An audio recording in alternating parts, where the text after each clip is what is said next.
空が青いなぁ。こんにちは、ゆっくりバンライフのゆっきーです。福岡市内が一望できる山に来ています。どうしたん？気合入っとうねー。はい、そうです。テールランプを交換した後の、かっこいい姿を撮ってなかったので、わざわざ山に来て交換後の動画を撮りました。景色が、微妙。空は青いのに霞んですっきりしないっていう、微妙な映像になってしまいました。見ろ、人がゴミのようだ。人まで見えんやろ。ということで、今回はテールランプ交換の様子をご紹介します。そんな動画って思ったでしょ。ちゃちゃっと変えて、完成を想像してたんですけど、そう簡単にはいきませんでした。では、早速、始めるばい。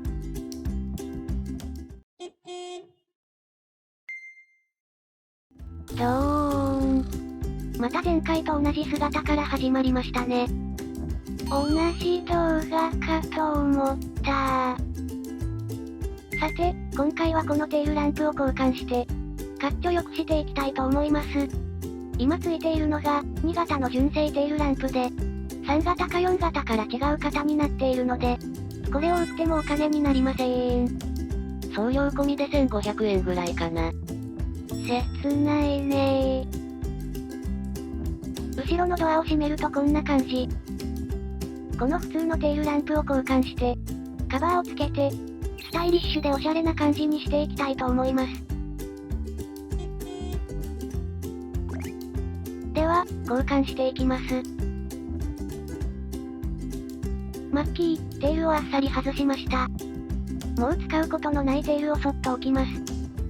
で、新しいテールとカバーがこれ。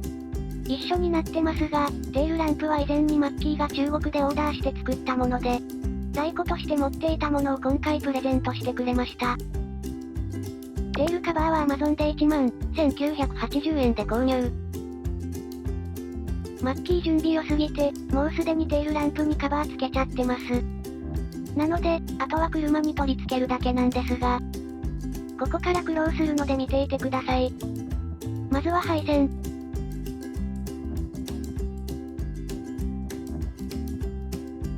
配線は問題なくつきました。なんか線がいっぱいやねー。そしてテールランプとカバーをセットしていきます。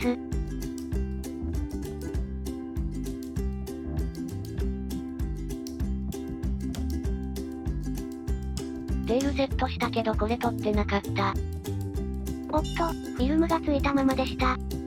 傷がつかないようにわざとつけたまましてるのかと思っていたら、忘れてただけみたいです。おしゃめなマッキー。フィルムを外すと、マッキーデザインのテールがはっきりと見えてきましたね。かっこいいです。問題はこのカバーです。海外製で作りが雑なせいか、ネジ穴が少しずれてます。それにボディからステーが浮いてるところもあって、純正のネジも使えません。なんじゃこりゃ。使えんやんか。簡単に取り付けできると思っていたら、まさかの問題発生。カバーと一緒にネジ入ってない？って言われて、箱を漁るけど、入ってない。よーく見てみたけど、入ってない。純正のネジよりもっと長くないとダメみたいです。なんこのカバー。ネジもつけてよ。浮いているステーを曲げるか、考えましたが、曲げるとテールランプがつかなくなるかもっていうことで、長めのボルトを使って止めることになりました。探さないけん。ネジ問題あるのに。かっこよかー。シャレとんねー。やる気出しとー。とか言っておっさん二人ではしゃいでます。単純か。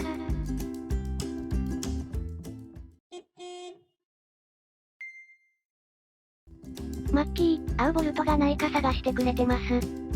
マッキーにはサイズがわかってるみたいですけど、私にはよくわかりません。見つかるといいなぁ。残念。ないみたいです。マッキーも使えそうなボルトを持ってないので、買いに行かんと。ホームセンターに買いに行くことになりました。また買い出し。お金かかるねー。切なかー。こんな風に浮いている状態なので、カバーをしっかりつけるには、純正のネジよりも長いネジが必要です。このカバー。ちゃんと作ってよ。マッキーデザインテールのせいとかじゃないんですよ。純正のテールにカバーつけても同じように浮いてるんで。カバーがダメやん。なので、長さのあるネジを買いに、ホームセンターに行ってきまーす。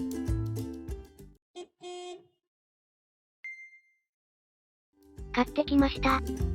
早速つけていきます。ボディとステイの隙間にナットを挟んで、長いネジで留めてくれてます。これ、自分でカスタムしていたら、できない案件ですよね。私一人ではつけられないです。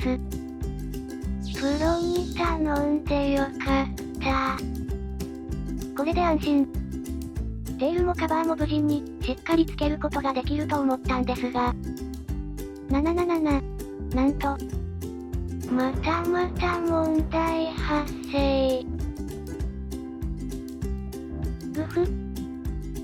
隙間空いとるやないかー。そして右側のネジを締めすぎると。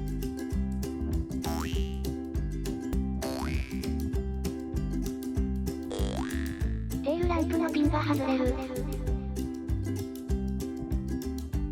嘘やろー。このカバー。ステイが厚く、ネジを締めすぎると、左側のテールのピンが外れてしまいます。問題ありすぎやろ。メーカーさん、品質向上お願いします。さっとつけれるようにしとかんと。売れんと思うよ。声が届くかわかりませんが、ぜひ、今後はよろしくお願いします。ここに厚みがあるので、右側のネジを締めすぎると、バイーンとテールのピンが外れるみたいです。そしていいバランスでつけないと、後ろのドアに当たってしまいます。大変ばい。簡単にはいかんねー。しっかりつける前に、テールランプに問題がないか見ていきます。マッキーオリジナルデザインのテールランプ。かっこよかー。カメラではわかりにくいですが、今、バックランプが点灯している状態です。こっちが純正のテールランプ。いい感じばい。新しいテールランプの方は、光の具合でわかりにくいですね。いい感じについてます。そしてウインカー。流れるやつー。めちゃくちゃかっこいい。なぜか新しいテールランプより、純正の方を真剣に撮ってる私。なんで？この流れるウインカー、高級車でよく見ますよね。この流れるタイプって、普通に買ったら5、6万するやつなんですけど、それを今回マッキーがタダでくれました。太っ腹マッキー。ブレーキランプ。いい感じやん。光り方が、いけとうばい。テールランプ、いい感じですね。あとは、カバーとうまい具合につけていかないといけません。問題1、スステーが邪魔してテールランプがしっかりはまらない。問題2、カバーのネジをしっかり締めるとテールランプが浮く。問題3、カバーは上手につけないと、後ろのドアの開閉時に当たる可能性がある。この問題をいい感じで調整しながら、つけていかないといけません。難しすぎる場合。カスタムって大変場合。じゃーん。なんとかつきました。いい感じです。テールを少し変えるだけで、ぐっといい感じになりますね。しかし、テールを変えるだけでこんなに苦労するとは思いませんでした。カスタムって色々問題が出てきて、それをうまい具合にカバーしながらやっていくんだなぁと、今回学びました。後ろもデザインを入れたり、まだまだカスタムしていく予定なので楽しみにしていてください。てか、山に来たのに後ろ姿これだけ？尺も全然足りなくて、ほぼ静止画状態。コンビニの駐車場でもよかったらん。まあこんなクオリティですが、車好きの方、カスタム好きな方、これからもどんどんカスタムしていきますので、ぜひ楽しみにしていてください。チャンネル登録と高評価もよろしくお願いいたします。それでは、ご視聴ありがとうございました。